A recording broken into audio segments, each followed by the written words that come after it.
بسم الله الرحمن الرحيم. الحمد لله رب العالمين، والصلاة والسلام على أشرف الأنبياء والمرسلين نبينا محمد وعلى آله وصحبه أجمعين. أما بعد، السلام عليكم ورحمة الله وبركاته. إن شاء الله بليان خيا أركو تعالى مفا أركان إسلامة أركان إيمانات ويتدي بنا خليسا برنوتا خينا خليسا كيسبتي أركان إيمانا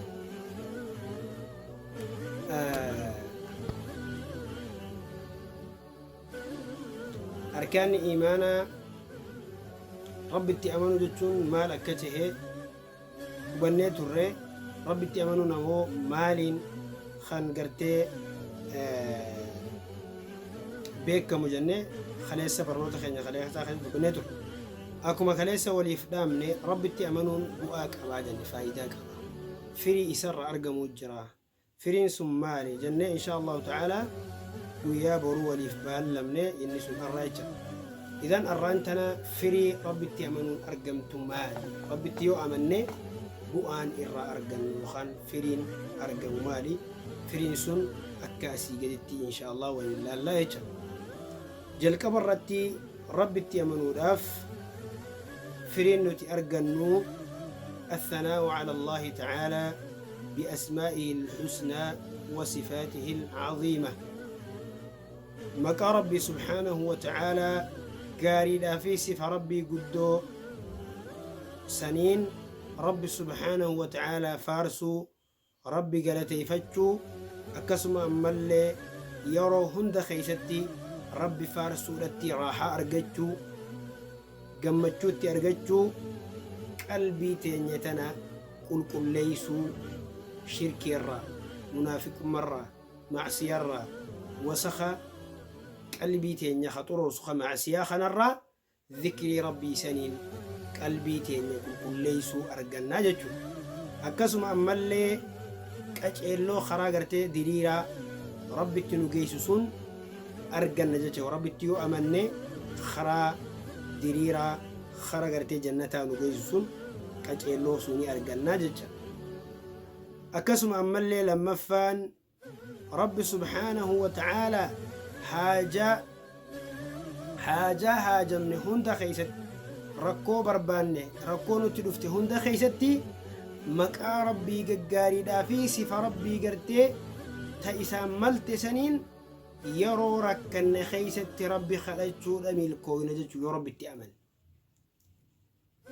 khayrii gartee argachuudhaa fi sharrii jalaa nagaya bahuu sun argannaa jechuu. akkasuma ammallee rabbiin duruma qalbii gartee rabbiin gabroottan yookaan khalqii isaarraa uumaa rabbitti haajamuurraa rabbitti haajamuudha argannaa. duruma gartee ilma namaarraa rabbitti haajamuuti yoo gartee rabbitti amannu taate iimaana saniin rabbii waan kana nuu kennaa jechuudha. firiin gartee nuti argannu takatana ati gartee ilma namaa jalaa bilisa taatee ilma namaarraa dureessa taatee ati itti haajamtu rabbii tokkicha qofa sii tahaa jechuudha. idan tuni gartee faayidaa guddoo tan gartee duniyaa fi aakhiraatti itti milkaa'anii jechuudha. akkasuma ammallee rabbitti amanuun sadaffaan faayidaan isiin nuu fiddu firiin isirraa argannu maali? sidqu tawakkuli ala Allah rabbi irratti irkannoo dhugaadhaa sun nuu kenna. akka ati gartee dhugaadhaan rabbi irratti irkattu si godhaa jechuudha. alaykum assalaam wa rahmatullahi wa barakaatuhu. طيب akka gartee nuti waan hunda keeysatti rabbi irratti irkannuu fi alaykum assalaam wa rahmatullah. akka ammallee nuti wathiqatu billah rabbitti gartee amanu rabbi irratti gartee of dhiisuu rabbi irratti of dhiisuu waan hunda keeysatti rabbi malee waan takkallee si godhuu fi sii godhu akkasuma mallee waan siin godhu irratti dhibbaa dhibbatti kannaaf godhu isa tahuu itti amanuudha siif kanna jechuudha.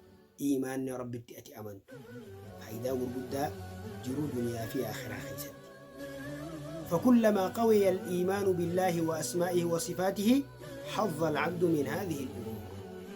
حقم إيمان قبرتشا ربي سبحانه وتعالى آمنوا التجبات مكا ربيتي صفات ربيتي حقم إيمان نساء جباتك حق سمتك ربي سبحانه وتعالى قبرتشا ملكيسا ججو ملكين حق سمتك جباتي أكسم أمالي نمني شنفان أفرفان نشاط الهمة والقوة في المسارعة إلى الخيرات.